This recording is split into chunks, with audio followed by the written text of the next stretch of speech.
Hi, my name is Justin Odisho. Welcome back to my podcast. On today's episode of the show, we have serial entrepreneur, co-founder of some interesting companies in the blockchain and cryptocurrency technology space, and host of his own podcast and YouTube channel, Amir Rosic. Amir is currently working on a project called Dollar Cake, which is looking to explore some alternative forms of monetization, specifically for YouTube creators. So in this conversation, we talk all about YouTube monetization, some of the problems and some of the interesting ideas he's building on his app. In the second half of the conversation, we get into some ideas about online education in general, the value of college, whether college is worth it or not, and just some other interesting ideas about business, books, and life in general. Quick preface, Amir does like to swear. There is going to be swearing in this episode, strong opinions, but I think it's very interesting and I hope it'll spark some ideas and get you thinking as well, whether you agree with everything or not. So without further ado, let's get into the episode. Thank you so much for tuning in. For anyone who's wondering, let's get into YouTube monetization and how that breaks down. So for anyone that's wondering right now, YouTube's always been changing it. When I started YouTube in 2010-ish, it was not public monetization. Google AdSense was a private thing. I just was posting for fun. And then I think the year after I started, 2011, 2012, they opened up open Google AdSense for everyone, right? That was cool. And then now recently in the past couple of years, they've been kind of restricting it again. Now you need a certain, I think 4,000 hours. It's more than that. There's the couple of issues with the Google monetization right now. And you just meant the first minimal variable to enter is 1,000 subscribers and 4,000 public view times, which makes sense from advertisers because content creators have to understand why on earth should me, and I've been on all spectrums. I'm a creator, I'm an advertiser, and I run a company. So I've spent shit ton of money on YouTube ads in my lifetime. So I'm sitting on all different chairs, so I understand all different angles. So let's say you're a brand new creator. Why on earth should an advertiser even put its ads on your platform or on your channel? It makes no sense. So there is a kind of a filtration a mechanism that YouTube put in place. The issue, I would say, as of late, maybe the last 2-3 years, actually, I would say 4 years. It started when Donald Trump was elected. YouTube has become cable TV in a nutshell. If you look at the people who are spending the most money on Google right now, primarily YouTube, is actually cable networks. So Fox News, CNBC, you name all the big channels, they're the number one contributor when it comes to paying money into the Google ad network. The issue is this. So niches matter. So finances are the most, beauty and cosmetic, you make some good money. Obviously supply and demand, depending on, CPC costs for ads. The issue is since last 4 years, it's not black and white where it's like, hey, we're demonetizing you, because that's kind of straightforward. It's like, all right, Justin and Amir, this video is not monetizable. I get it. I'm not making any money off of it. Cool, whatever. Yeah. It's your platform, your private company. I don't give a shit, man. People complain. At the end of the day, YouTube's a private company. That's it. Go build something better. You know what I mean? I know it's difficult, but I'm just saying, right? Okay. What's the nefarious thing happening? I wouldn't say nefarious, but what people don't see, and I always give it to the boiling frog analogy, right? Slowly takes time until you realize it's too hot. Oh shit, we're for dinner. Is I call it, it's more or less suppressing your videos and putting down the actual reach, therefore decreasing your monetization. So if you look at the cross spectrum of all the different niches on YouTube, you look at the organic reach compared to even 4 years ago, on average, across all different niches, across all YouTubers, they're only making about $4 a CPM right now. So if you break that down, if it's 1,000 views for $4, based on how many views that you need, based on the time that you put into video, is it even worth it for the majority of people? Yeah, and that's one thing I talk about on some of my videos, alternate forms to earn revenue, right? Because 1,000 views or 10,000 or 1,000,000 views, YouTube will pay you $1,000, $2,000, $3,000 for 1,000,000 views. But in reality, if you're able to get your message out to 1,000,000 people and just, sell your own product 20 times, that's already more. So you touched on a lot of things that I think are interesting. Let's say the average person who isn't doesn't have a seat in all ends. Like, you're a creator, you've spent money. I've done both sides a little bit. First of all, yeah, like, why would an advertiser even want to spend money to put an ad in front of a video? Because ultimately they want to sell their product or promote their message. So where does what you're building come, like, you saw this problem, where does that come into? You decided to build a web app to approach this? I literally built it to solve my own problem. So let's rewind. For the last Yeah. couple of years, many blockchain alternative platforms have arisen. And they're all cool and unique. You have like minds.com. I know the founders, great guys. You have BitChute, you have Library, you have all these different ones. And they're all trying to do something a little bit different. Okay. Let's not even talk about monetization right now. Let's take that out of the equation. It's very difficult for these standalone islands to compete with the second biggest search engine in the world.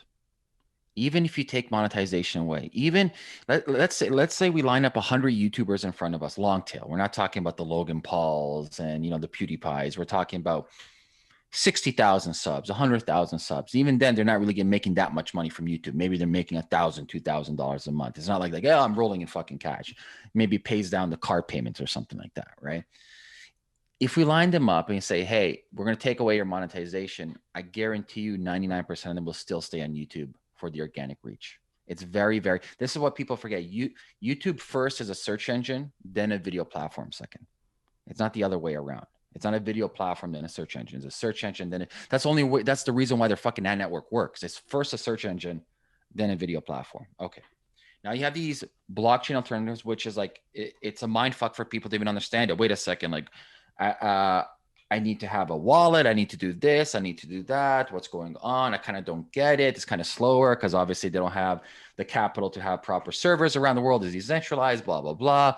Well, I'm not getting any reach over here. And if they do have a token, it's like I'm putting all this work over here, but it's not the proper audience over here. I'm only earning a couple of pennies. It's not worth my time.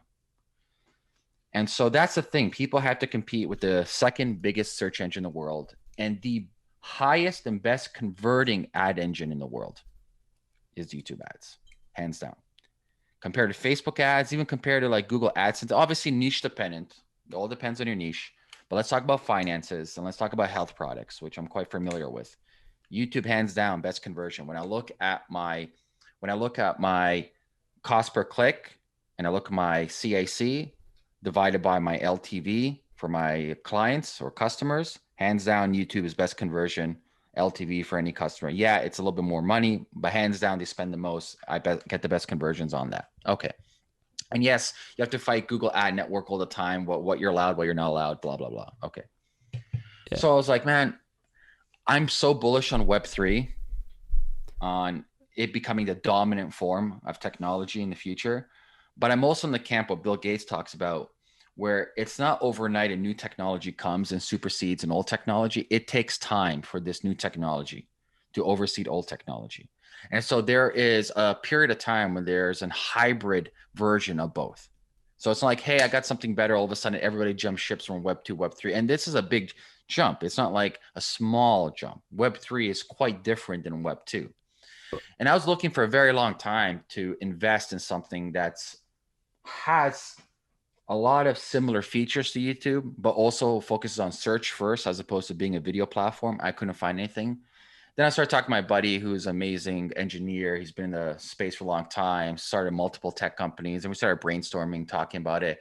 And one of my favorite success stories when it comes to tech companies is Honey, the plugin, the founder, Ryan. Yeah.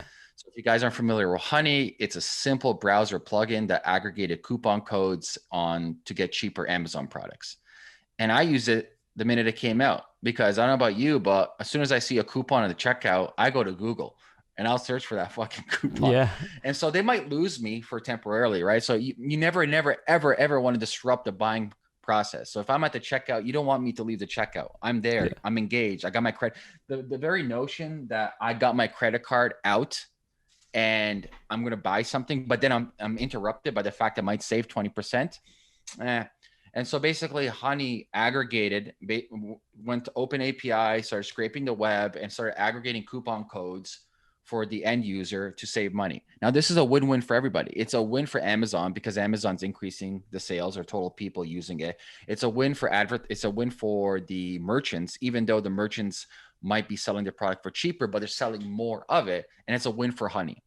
And so I like the simplicity of it where it's like, I'm not building the network. I'm helping a pre-existing network out. Yeah. It always stuck to me. And it was a plugin and they sold for PayPal for $4 billion. That's crazy. I mean, you Yeah. mentioned a lot of things that I think, so as a YouTuber myself, I've gotten these type of messages from people, especially, there's been different hype cycles of different, blockchain or cryptocurrency solutions. I've had people say, hey man, why don't you come post your videos to DTube or Steam or whatever. Yeah. And in my mind is exactly what you said. Like, all right, I'm all for like the decentralized whatever, but come on, like if I post my video there, it's not going to get any traction. And like, well, you're not like, spending time. The community's not there. It's not like you're like, oh my God, all the organic searches there, all the eyeballs are there. It's not. And that's the real until some of these Web3 platform, somebody in the Web3 space needs to first focus on building a search engine. Well, can you explain like what is Web 2, Web 3? What is this? What is Web 3? Okay, instead of diving into technicalities, which I think it's useless for people, let's just talk about like the first principle, like general idea. So we had Web 1, which we can call like intranet, where we had networks connected together that were dependent on each other and they had one channel line of communication. Then we have Web 2, which we have the modern day internet, where we have anybody can log in, anyone can participate, anyone can build a website, anyone can build a blog, anyone can build an app, etc. So let's talk about how is this applicable for people. You have Facebook, you have YouTube, which is Web 2. These are centralized companies that use a certain specific tech stack to build their technology on the internet. Web 3 has different ideologies. And it's not a binary. We're like, well, it's this way or no, there's a spectrum. Web 3 has the philosophy of how do we empower end users and how do we increase the spectrum of decentralization. This isn't binary like, well, 100% decentral. No. There is a spectrum and the spectrum changes over time. But the primary thing is like, how do we first empower? When we say by power is we want you to have upside in the network that you're using. So the reason why Facebook is free is they make a shit ton of money off you because they sell your data to advertiser. The reason why YouTube is free is no different. The reason why any of these platforms, Twitter, YouTube, Pinterest, etc., is you are the product. Mm-hmm. You're spewing personal data left, right, and center, which they sell for a shit ton of money for advertisers. At the end of the day, what Google is a glorified ad engine. That's it. Period. They make a shit ton of money from, and then Peter Thiel talks about the funniest joke with Peter Thiel is like, at the end of the day, you haven't really innovated shit or made something new. You're just a fucking ad network. That's it. Period. You're one of the strongest ad networks, but you're just an ad network. And so that's what Web3 promises. And it's going to take a very long time, but it promises to first focus on privacy, focus on you having the ability to monetize the data that you have, and focusing on how do we actually create more of a censorship decentralized platform. And this is going to take a very, very, very long time, but eventually we'll get there. So that's kind of like Web3 in a nutshell. And so like I mentioned earlier, we're going to have for a long time a hybrid version of both. It's not going to be, I'm just going to jump into this. And this is kind of what brings me to Dollar Cake, where it's like, we started talking my co-founder and CTO is Mike. And I'm like, man, I love fucking Honey, man. I love the simplicity. I love everything about it. And we started, and he's one of the first people in the world to try to attempt to build, it was called Suplo, to build a standalone social media blockchain platform in 2014 before all this crazy shit. So he has a lot of experience, like if not the first one. And so we started talking. We're like, man, how can we do this for YouTube? Like the Honey thing. I started brainstorming back and forth. And basically what we came up with is like, we figured out a way to use Web3 technology, smart contracts on Ethereum to overlay natively on YouTube, to monetize user interest, both for the creators and for their subscribers. So we have different phases of dollar cake, but in essence, what dollar cake allows, at least phase one, is it allows YouTube creators and their subscribers to split revenue from our ad network. So what you're doing is it's going to be like a plugin that Chrome, similar, Firefox, Opera. Yeah. and so both the creator and the user would put it on, or Yeah, everybody. The more so it goes, there's a square root. The more people that download to use it, the overall greater network effect and the more upside there is for everybody. so so that's interesting. So you're not trying to build your own YouTube. You're kind of overlaying this thing, which I think, yeah, like building. Everyone says like, well, build your own YouTube, but No. that's like such a monumental task. So are you displaying your own ads from Yeah, so people who are? we have our own ad net. Well, we work with a very specific network of different ad networks that we've worked with in the past. And basically how it works in a nutshell is you download the plugin, you log in and you say, are you a creator or are you a subscriber? You pick your path, right? You have to validate your account with YouTube Authenticator. So you have to have a YouTube account, whether you're a subscriber or whether you are a creator, right? Okay. Read only access. So we just want to validate that you're part of the YouTube community. That's it. And basically you install this on your browser of choice. And how it works is we control the real estate of the browser. So we control the right side of the browser, we control the bottom of your video of the browser, and we interject very specific type of ads. So video ads, surveys, and quizzes around your pre-existing video.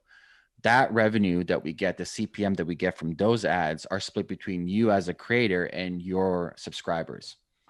So isn't so what makes this different from the YouTube model where they do you take a cut, or like in what incentive would someone have to? It doesn't this seem to like just the same thing but in an alternative way, but I guess smaller creators could do it, or where's the difference? So we're using a whole different token economy for this. So the couple of problems that we're solving is ad fraud is a huge problem. So for example, for you to even participate as a subscriber, you have to have skin in the game. That means you have to stake a token to even say, yes, I want to participate. Like for example, let's say I download Dollar Cake. So I'll simplify. I download Dollar Cake and I'm like, I love what Justin's doing on his channel. And yeah, I want to earn some money. Maybe I'm going to earn like $5, $10 a month, but I'm already watching his stuff and I want to support him. I have to then stake cake token on your channel. And we've made a beautiful UI UX. People can go check out my Twitter. We just released a brand new UI as of this morning. Like it's flawless. I fucking love it. It's so simple. You click bake, we're under the cake theme, it's kind of fun. So you click bake on Justin's channel, all real time right in the browser, and you stake your token. What this does is A, I have skin in the game. B, uh, decreases ad fraud, which is huge. Our ad networks love this. The fact that a real human being has to stake a token to even have participation with the ad network. And basically what this does in the future is the Dollar Cake protocol network earns CPM ads, CPM revenue from our ad networks. And that now gets split between you as a creator and your subscribers. Okay, that's that actually is really cool. I didn't realize. So like not only is the subscriber making money, but the viewer is able to generate their own revenue from participating. So that is one big difference. Now there's this project, there's this Brave browser that I've heard of. Like, yeah, but I've also been kind of hesitant to do something like that because I'm like, okay, like I go and sign up this thing, but like who's gonna want to use Brave tokens? And hypothetically speaking, like is this also a concern, or like what kind of tokens are you using here? we have our own native token in the protocol. And we're very different than Brave. So I know the Brave ad network very well. I think one of their issues is ad fraud as well. I think there's a bunch of stuff they can do to improve their token design. I think right now them just as a payment token is flawed. And if they're listening to this, hopefully they change that model. As well as it's very different because I'm approaching this from A, as a YouTube creator myself, fixing my own problems, B, as an entrepreneur, and C, as an advertiser. So I'm seeing all different angles when it comes to this. So with the Dollar Cake Network, we're now focusing on everybody. We're focusing on a very specific group of people, which are YouTubers. We're only starting on YouTube, nowhere else. Maybe we're in the future we'll expand, but for the time being is just YouTube. And Okay. basically the problems we're solving is we want to help monetize your subscribers. We want to help you as a creator to earn more revenue. And we want advertisers to have better conversion rates from your subscribers. This is phase one. I can't really go into phase Yeah. two yet, but we have a lot of things baking in the background. But we're a firm believer in ship fast, get feedback from our community, iterate, ship, go back and forth, as opposed to creating something all at once. Yeah. Yeah, I totally agree. And I think it's really interesting that because this is a problem that you're solving for yourself from all angles. And whether it's someone who can't do Google AdSense, or like I remember when I first started, I actually just enjoyed making videos related to like music and all different type of stuff. But even today, like if I made a video discussing a music video or something, it'll get copyright claimed, and I can't Mm-hmm. monetize it Mm-hmm. specifically. So there's still Now, other, now you can monetize those non-monetizable videos. yeah, I think that's so like the whole idea of alternate forms of monetization is something I love, because like you said, YouTube, it's got the organic reach. You can't Mm-hmm. really, like, if you can't beat it, join it. But sometimes you have to take responsibility of monetizing yourself if you're going to try to make this a business. It's really hard, I but think always. I think YouTubers are just rely unless you're like the Logan Pauls, but if you're just relying on YouTube as revenue or income, you might as well shoot yourself in the foot because they can turn it off tomorrow. yeah. Yeah, you had a video on your channel, I think, where you talk about like having multiple legs of any business you're starting. Otherwise, Anything, you have to be anti-fragile. Relying on YouTube is insane. Like to me, and I know many that do, but like I get it. Like you might be making an extra 4 or 5K, which is huge. That's like life-changing money for most people in the world.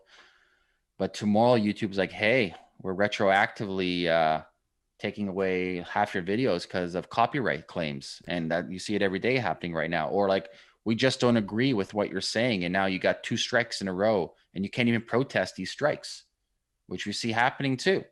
So if you're building your business, uh, let me say this. If you're building a business and you're at the mercy of some arbitrary human being at the end of that conversation, and that human being has their own biases that can click a mouse button and change your whole life, that's too fucked up for me, man. I would never ever put my eggs in that basket.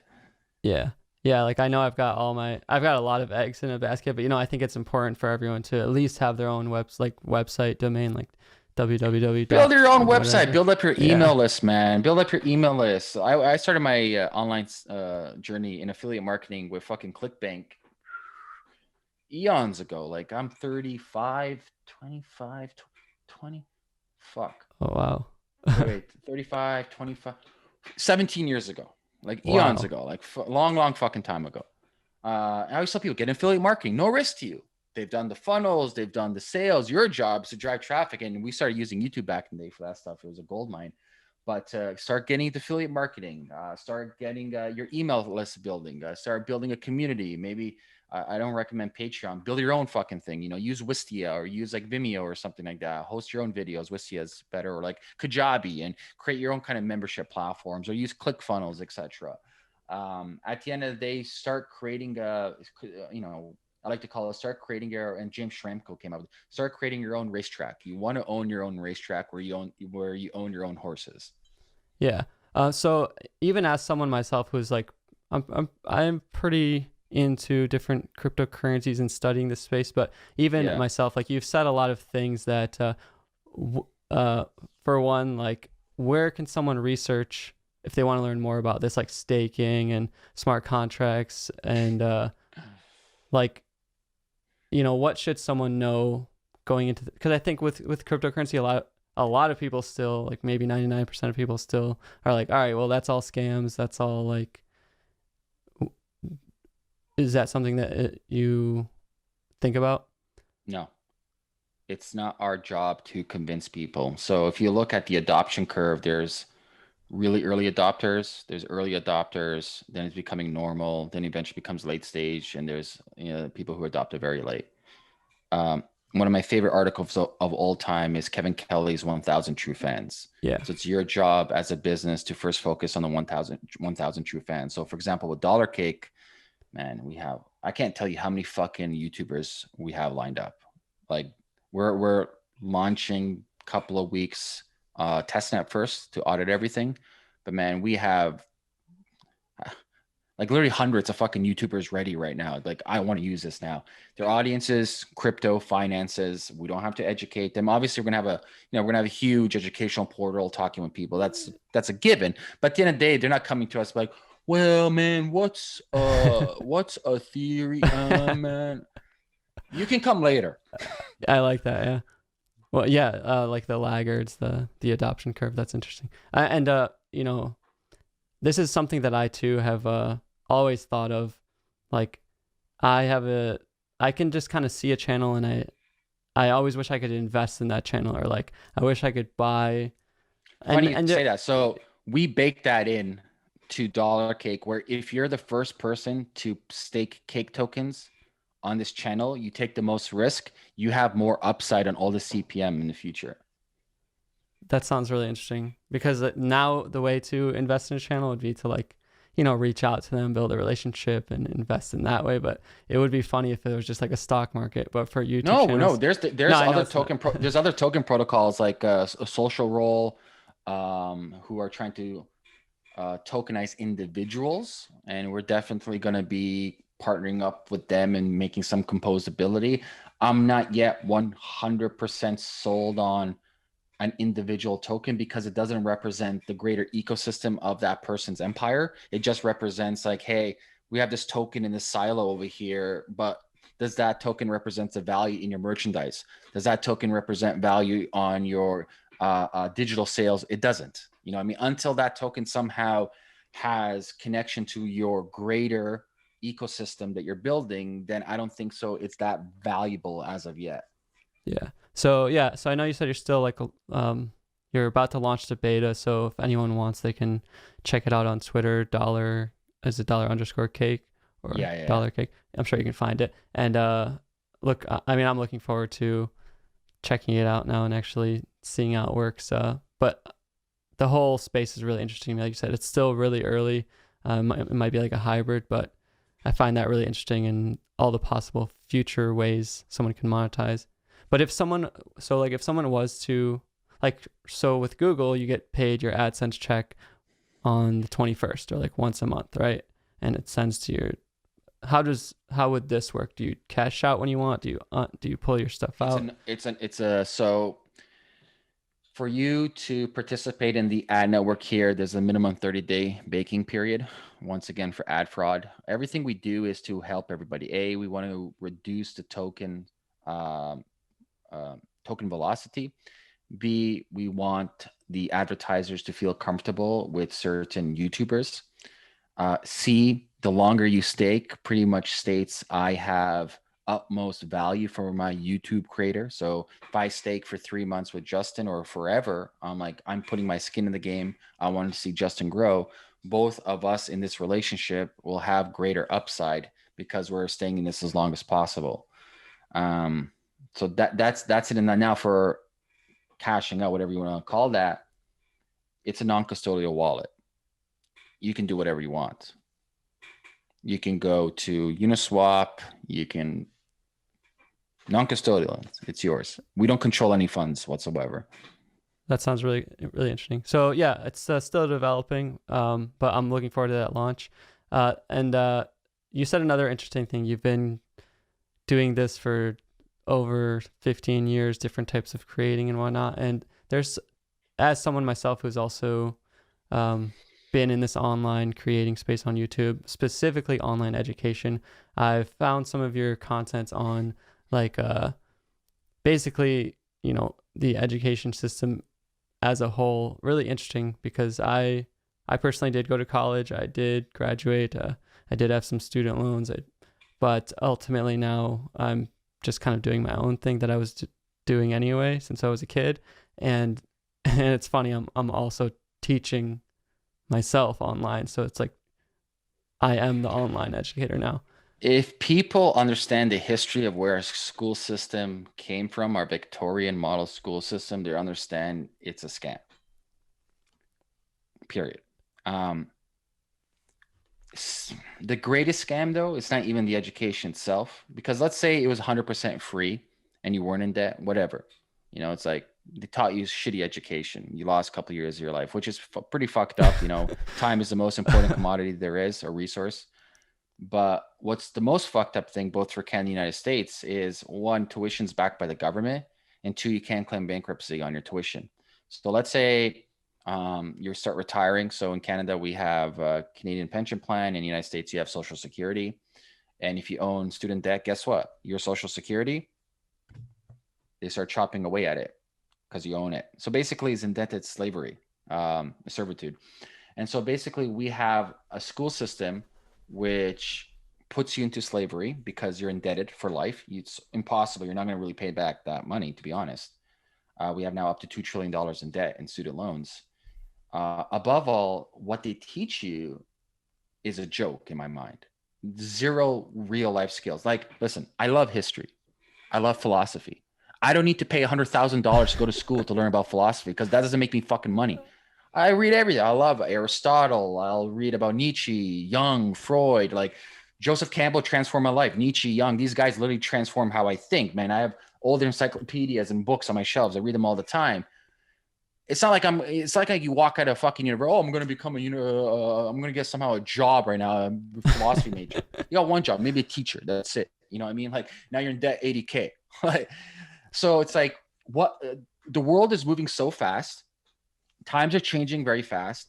The very notion that you have to spend 5 years of your life memorizing things, that's another thing. The whole system of regurgitating facts doesn't make you a smarter person. It doesn't give you critical thinking skills whatsoever. It makes you a good little fucking robot. Oh, well, on this date in 1976, this shit happened. What the fuck? How the fuck does that help me? You know what I mean? Like what? You know, my wife's a doctor, right? And so like, yeah, you need to go to school, you need to go to university, then you got to go to medical school. So it's like 8-9 years. Shit, 30,000 a year tuition. And still at the end of the day, 90% of their test is regurgitation.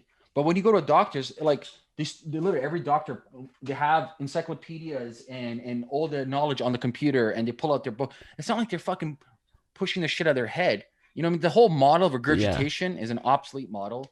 And so I think our whole system, like I think parents who are pushing college university are really putting their kids in a disadvantage now, like massive disadvantage. Yeah, I think it's important. So like immediately when you say all that stuff, I know there seems to be some instinctual thing in so many people that's like, no, that's like irresponsible what you're saying. Like, But I never said once, don't stop educating yourself. Yeah, and I think what you said is really important. I also I love reading. I love philosophy. Like I've got like 20 books right here off the screen. I've got like hundreds of books. And it's funny, ever since I graduated is when I actually started like truly having the time to sit here and read Plato or sit here and read Aristotle, and like not because it's being assigned to me, but because I'm actually curious about, oh wait, they've been thinking about this stuff for like 1,000 years, and like, and we're gonna die one day and all this stuff. So the one thing I want to make clear is I think education is really important. But what you said is true. Like technology, now, like we have internet now, and we have Google, and we have YouTube, and you can't just ignore that. Like it is there, and it is 90% of people, they go to bachelors of arts. 90% stats. Yeah, take a that's minor what I did. history and major environmental studies, whatever the fuck it is. And they go into debt. In Canada, it's not as expensive. United States, but still in debt. You're paying like $10,000 to $15,000 a year, depending on what you take. That doesn't include board and residency and all that shit. That's just tuition. I don't know. It doesn't even include books either. So you can round it up 20, let's say 20K a year for whatever. So you leave uni, 80K, and you got this minor, major, and bachelor of arts. And I've had many people in my life. I asked them, I'm like, I got companies. A lot of my friends have companies. I've been an entrepreneur my whole life. I never went to high school. I got kicked out. I said, what the fuck is this shit? I started hustling when I was fucking 14 years old. None of this shit made sense to me. It's a joke. I'm like, I made more money as a kid than any adult I knew. And I'm like, what am I hiring you? Like, okay, you left school. What the fuck am I hiring? What skills do you have? Like what am I hiring you? Environmental what? Like, do you good at marketing? Do you know like sales? Like, do you good at human resources? Like, what are you doing? This, and like they can't answer and they start at the bottom. They get some internship. I mean, you could have skipped that 4 years of that shit, save that money, bought yourself gold instead, or Bitcoin, and started your internship instead right out of high school. That's why I'm bullish on like trades. You know, I used to be in the construction industry as well, electrical Yeah. and residential. Massively bullish on trades, massively bullish on farming. Out of all the trades, farmers are the most in demand right now. So we're having, because what's happened in North America is the farmland has become so lucrative, the physical asset of the farmland, that the kids that are inheriting the farmland, they don't need to farm and they don't want to learn to farm. You know, their great grandparents bought the land for 10K. I'll tell you, I won't name names, but I have a friend of a friend. Their true story, their grandparents bought the land for $10,000 in Ontario, and that land right now is worth about 6.2 million, which the grandkids will inherit from their parents, right? So why should the kids like, well, I'm inheriting $6.2 million worth of land. I'm not gonna fucking farm. The fuck is this? You know, I'm gonna sell the land. And so we have a massive shortage of farmers, like huge. And times are changing. We're getting into regenerative farming, circular farming, bioorganic farming, which you can make way more profit on an acre of land as opposed to like traditional farming, where you're just focusing on one type of livestock, or if you're doing monocropping, which is detrimental for the environment, detrimental for our health. So we're, you know, what Joe Salatin talks about, this regenerative farming, you know, like really good profits in that. And so like that's huge opportunity. Like I tell people, get into farming. You'll be richer than 99.99% of your friends. Fucking guaranteed. Yeah. And I think it's important too. It's like beyond just money. Like, sure, we can talk about like making money. Perhaps like going to trade will still probably be better, or farming or whatever. But even beyond making money, like taking the responsibility of the education into your own hands. Like, I think there's this magic curtain, or this magic like ceiling that people have in their heads, that like you can't learn something if it's not in a certain environment, or if it's not given to you from like a professor. Is there? I think people are just brainwashed. That's it. At the end of the day, they're A, brainwashed, and B, don't like to take risk. And that's the majority of people we have today, where it's like, okay, um, oh, it's too hard for me to do this by myself. Oh, I shouldn't start a business. Oh, I shouldn't do what I want to do. I'm going to take the easy path, you know.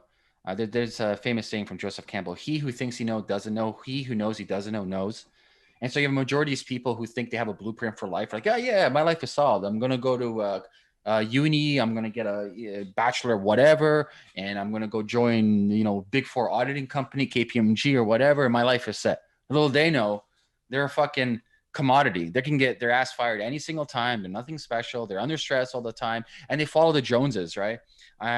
I rail all the time on like how real estate for millennials is the dumbest investment possible. I'm not against real estate investment. I think if you do it right, you can make you can quite lucrative, and I do it myself. But the whole notion of I'm going to follow everybody. I'm going to keep up with the Jones. I'm going to go in debt $700,000 and have my overhead be like $8,000 a month, but yet I'm only making $6,000 a month.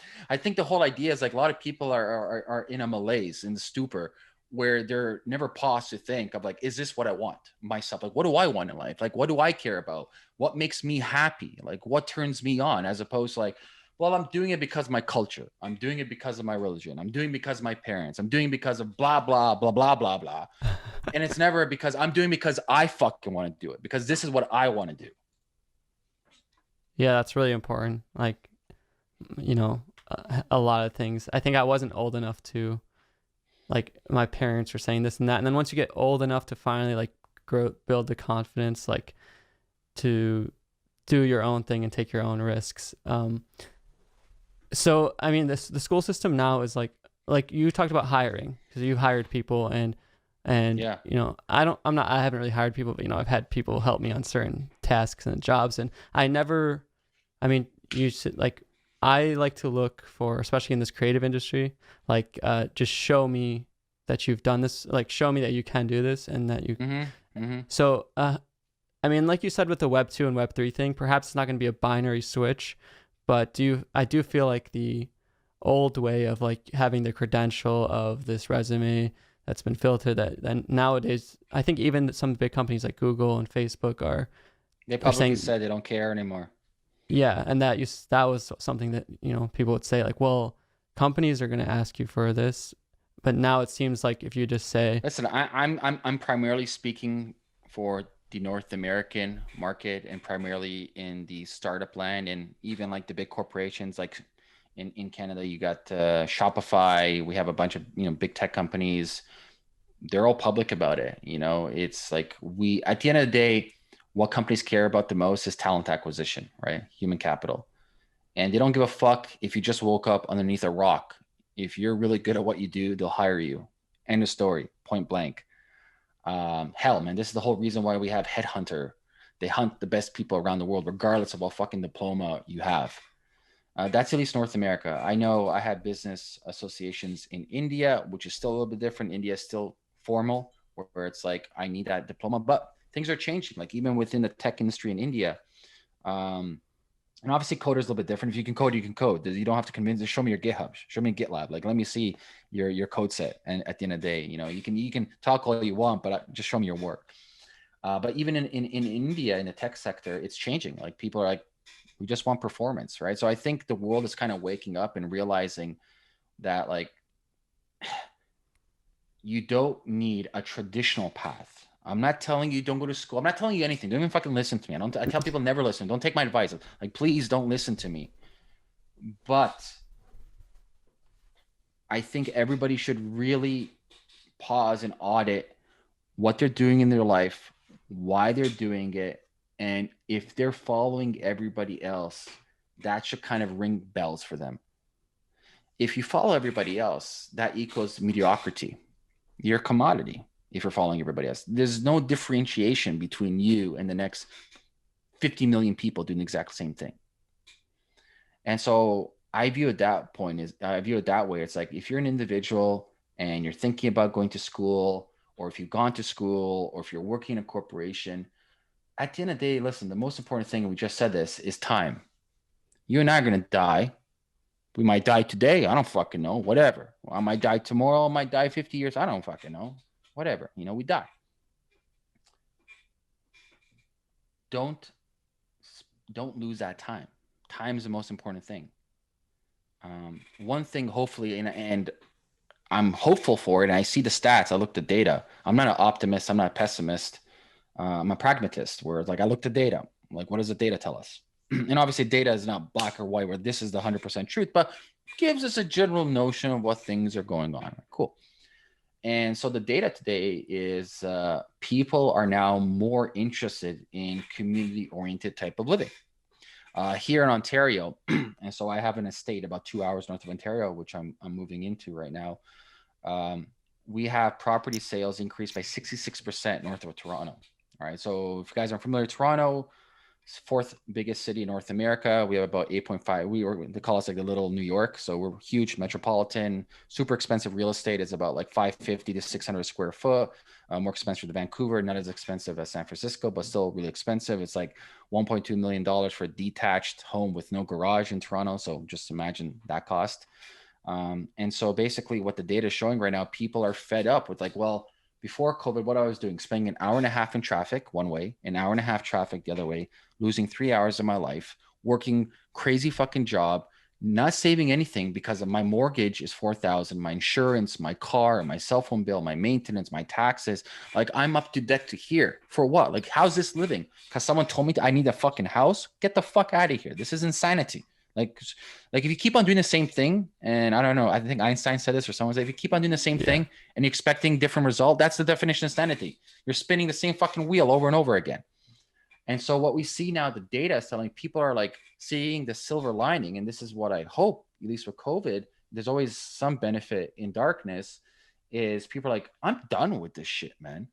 Like, if remote work is becoming status quo, which thank God finally it is becoming more accepted, why am I going to kill myself? I want more of quality living.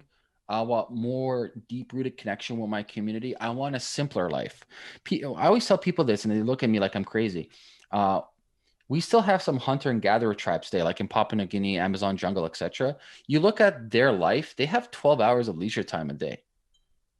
12. That sounds pretty nice. Human beings are meant to play. We are not we're not wired for chronic behavior. We're wired for acute behavior, fight or flight, sympathetic versus parasympathetic system. And so when we're hunting, we are in a very acute period of time. It's not like we're hunting for a month. We are hunting maybe a day to 4 days. We hunt, we grab our food, we come back. Hopefully it's a big catch. That catch might last for like a week or so, or maybe a couple of days until the next catch. The women are there playing with the children. They're gathering foods. You know, they're the social cohesive glue of that community. The men come back. And after the food is caught, which is the most fucking important thing, right? That's the number one thing for survival, is sustenance for your body. I chill, I play.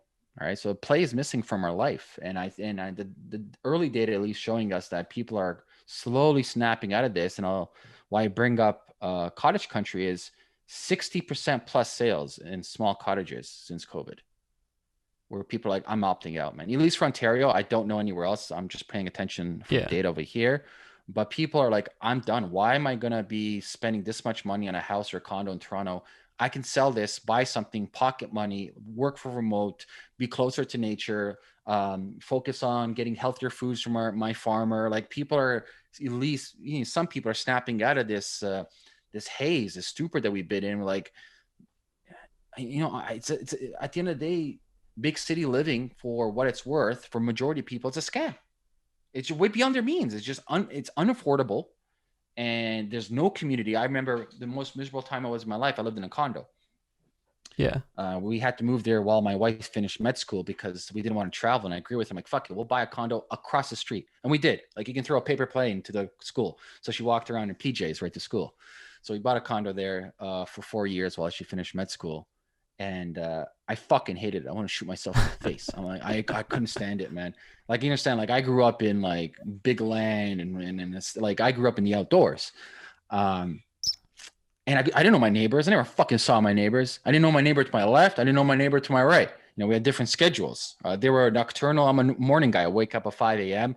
I go outdoors and I come back. And these guys are the opposite. Who knows? That guy could have been a sociopath. I don't fucking know. That guy, the next guy could have been a serial killer. I have no idea. But there was no community connection there. You know what I mean? Yeah. Yeah. And this is what the normal state of human beings. We're tribal. You know, if you look at Dunbar's number, 150, give or take, we cannot create deeper rooted connection past that number. And we're missing out on that type of tribal community. And there's that saying, it takes a village to raise a child. I just had a daughter. She's 8 weeks old. And I'm learning that firsthand. You know, thank God we have extended family. They're helping us out. Without them, I'll fucking go bananas. And this is what's happening today. We've been sold a dream since the 70s, this nuclear family, move to the fucking burbs, you know what I mean? Go into debt, have one kid and a dog and be by yourself and do the same fucking thing for the rest of your life. Wake up at 5 a.m., get in your car, go to corporate America, come back, check in, check out, blah, blah, blah. That's the definition of hell to me right there. Right? Yeah. That exact thing where I'm doing the same thing, living as a fucking robot. That's crazy. Yeah. Yeah, I mean, you said so much that's, I think a lot of people might say, well, this guy's crazy. Like, that's never going to work. Like, I'm sending my kids to school. But I think if one person listens to this and at least like is like maybe that kid that's in college, even now they're paying online tuition and thinks like, you know what, I am not really living my life for myself. I think that sometimes you need to be like extreme, get it in their head. So that do you live for somebody else or do you live for yourself? The number one curse we have is people don't, so much pain could be alleviated if people really love themselves. You know, people are in toxic relation. Oh, I'm in this relationship. Well, if you loved yourself, you wouldn't be in it. You would leave if you loved yourself. You know what I mean? Well, I'm finishing school for my parents. No. If you loved yourself, truly loved yourself, you would do the. So if you love yourself and you view yourself as an investment, no different than a business, you do everything you can to make the best choices for yourself. And if you're miserable 90% of the time, you don't love yourself. You wouldn't put up with any of that fucking shit. Like, your tolerance level should be very low when it comes to shit that disturbs your happiness, that disturbs your flow or your Buddha nature, as we talk about. You know, and most people die by 1,000 paper cuts. Going back to the boiling water analogy. One cut, two cut. Next thing you know, they're cut everywhere. Like, what happened to me? They wake up, they're 48 years old, about to get a divorce, broke in student loans, and they've never done anything in their fucking life that they wanted to do. That's the norm. That's not the outlier. That's not, the from the bell curve left or right. No, that's the fucking norm of everybody right now. Yeah. That's so yeah, it's like I mean, how do we it's like there's so much, but like you can't fix You don't fix society in anybody. like Rumi one has a saying. snap. Yeah. Yesterday I was clever. I wanted to change the world. Today I'm wise. I want to change myself. The best thing you can do is work on yourself. Human beings, we we learn from mirror neurons. That's how babies learn the quickest, right? Monkey see, monkey do. It's not what you say, is what you do. They copy your behavior, your aneurysm, your speech patterns. Humans visualize, not just babies just do it faster and more efficiently than as an adult. This is why they can pick up language, and why even if you don't speak another language, so I speak technically one or two other languages, but even if you're not fluent in it, just having tape recorders or like playing a YouTube video of another language to a baby helps their neuroplasticity as a baby. And so think of an adult. I don't know. We use this. We have an adult over here. We take this adult. We pluck them from the United States. We pluck them in Iraq. They're going to behave differently. They're going to start then copying how people behave in that community in Iraq, right? Basically, at the end of the day, we are the product of environments. We have our hardware, which are genetics, which pre-program us a certain way, right? And that gives us, let's say, a baseline. Then the rest is nurture, right? How you were raised, the trauma that you dealt with, how your parents were, social economic class, your cultural beliefs, your religious beliefs, geography matters. All these things matter, right? They all matter to how you view the world. But all this can be reprogrammed. All this can be altered. It doesn't happen overnight. It's not like, hey, Justin and Amir told me to love myself better, or they told me to be better, right? There's never an end. The journey is what you need to enjoy. Right? Yeah. If you say you got to the end, you're not the end. You're at the start of a next journey, right? It's the Ouroboros. It constantly, it's a cycle. It's a fractal of life. And that's what people need to kind of look at. Is like, you need to love yourself. You need to work on yourself. The Japanese saying Kaizen, 1% a day, small things that matter. And I think people kind of try to do too many things at once. Pick one thing at a time. It can be like, hey, maybe I want to increase my fitness. Well, gyms are closed right now. Maybe you can do 5 push-ups one week, 10 push-ups next week, 20 push-ups. Progress, you know what I mean? And so that's the thing. If I had to summarize what we just spoke about in one word, is like, I think people are just on autopilot in life, right? They've been told stories, and stories is what creates perception of a reality. And these stories are deeply ingrained in you, and they become your ideologies of life. And ideologies are viruses. Let me reframe that. Ideologies that are static are viruses. I don't think there's anything wrong with an ideology, right? What's wrong is the inability to evolve from an ideology, right? So there's certain ideologies. There's a saying, yesterday vices are today's virtues. Today's virtues are tomorrow's vices, right? It's a cyclical cycle. And at one point in human history, a certain way that you believed and behaved was quite beneficial to you. Now, if you fast forward that and you put yourself in a different time period, in a different geographical location, those belief systems might not be beneficial for you. So that type of ideology, yes, at one point was good, but not great today. You need to adapt. You need to evolve that. And so it's always about updating your philosophies, updating your stories, the narratives in your mind, and not being static. Muhammad Ali had a saying, if the man views the world the same as he did, if the man views the world same as he did at 70, as he did at 20, he's lost 50 years of his life. Yeah, I think I've heard that one. Right. And so most people go through life like that. It's like, well, I was thinking this way at 20, now I'm 70 and I think the same way. So you're telling me in 50 fucking years, you didn't pick up a few things? Yeah. Well, I think that's the beauty of like having a conversation like this is, some people might say like in school, at least you get expose a different viewpoint. So I think this conversation, if anything, should like Well, I don't know give about today, man. people. With woke culture, man, you're exposed to their way or no way. Oh no, you didn't think like us. Cancel you. Yeah.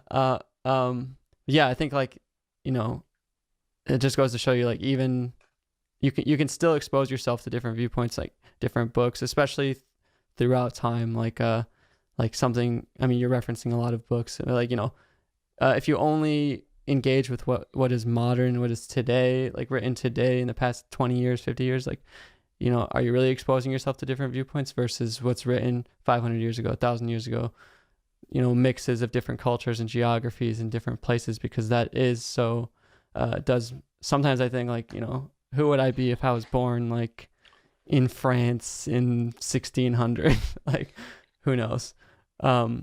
Oh, I think about this all the time. My family's from former Yugoslavia, and we had the Civil War. We got fucked in World War II. We got fucked in World War One.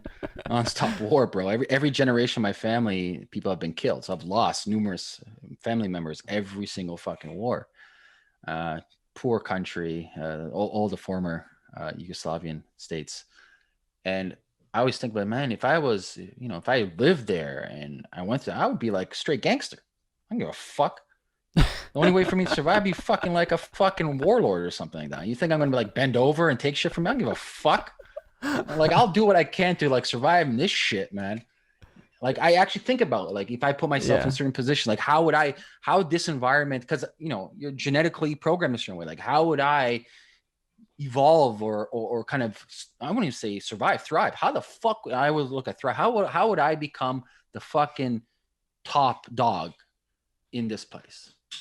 And so I always, people talk about like the Nazis, and it always comes back to what's that law? There's a certain internet law is everything comes back to like Nazis. But people always like, oh, I'm surprised that Germans did that. I'm like, really? You really don't understand human psychology then? You know what I mean? Like, when people tell me, oh, I'm surprised people are capable of this, I'm like, fuck, man. You should really read psychology and history if you're really surprised why people behave a certain way. Like, you're surprised? Yeah. You know what I mean? Like, for me, it baffles me when people are like, oh, I would never do anything. Oh, really? You would do nothing. Trust like me, you fucking do something.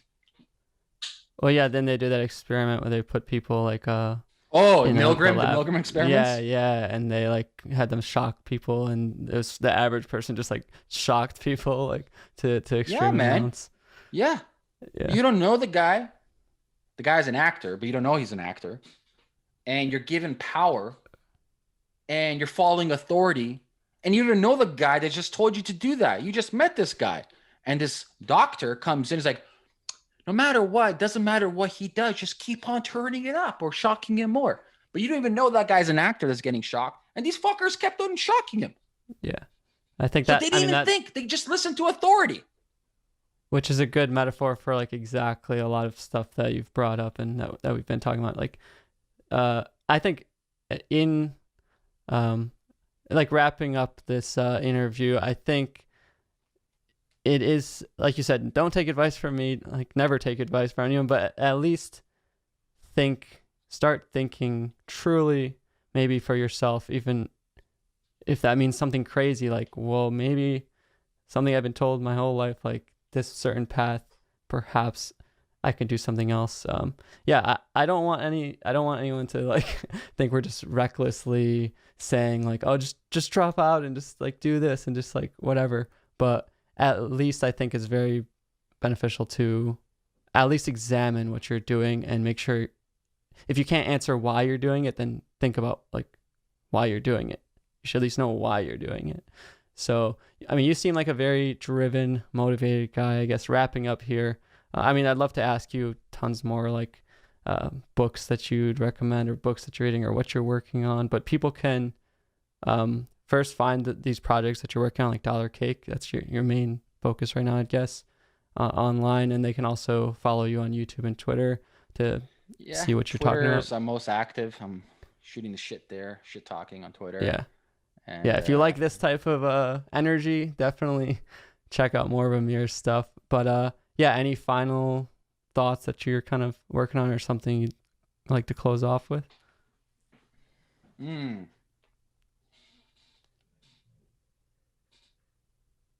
You know, there's that Greek saying, for every finger that you point at somebody, three point back at you. And I think it's applicable in today's time where we have this like victimhood mentality where everybody is trying to scapegoat, and it goes into Rene Girard's theory of mimesis. And one of my favorite books of all time, I recommend, and I try to read it twice a year, is Viktor Frankl's Man's Search for Meaning. Hands down, top 10 favorite book. Simple message, powerful message. It has to be regurgitated constantly to kind of ingrain into you. I think what's missing today is a lot to do with our hijacking of our psychology from social media. And I said social media, internet, because social media AI engineers have really fine-tuned how to hijack our psychology since 2012. And we seldom take a pause to reflect on our own thinking. When I say something, whether it's online or in person, am I as an individual, am I as Justin or Amir saying things that I've thought through, that I've investigated, that I've actually thought about, or am I just a record box regurgitating other people's opinions? And this goes to the thing that we spoke about, where it's like really understanding yourself, auditing your situation, and looking at, hey, the actions that I take on a daily basis is this what I care about? Is this what I want? Am I actually using the best use of my time? Because at the end of the day, guys and gals, or whatever, we will die. And you will blink. And you will be in your 50s and 60s. And you will be like the majority of society. Could have, would have, should have, fucking regrets. Don't be one of those people. Awesome. Well, thank you so much for coming on the show, taking your time. I really hope this episode, I'm sure this got people thinking, at least sparked different ideas, which is awesome. And if that doesn't work, psychedelics is always good too. That's a whole nother conversation. Yeah. I was reading what was that book? Michael The Pollan's? Doors of Perception. Huxley, yeah. That sparked the band name The Doors. I have a Michael Pollan book, but I haven't read the Michael Pollan book yet. But just reading. Go read some books too. Psychology is really interesting. But yeah, if you guys want to check out the full episode, you can watch it on YouTube. You can listen on Spotify, iTunes, etc. I'll leave all the links to Amir and different channels in the links. Thank you guys so much for watching, and I'll see you in the next episode.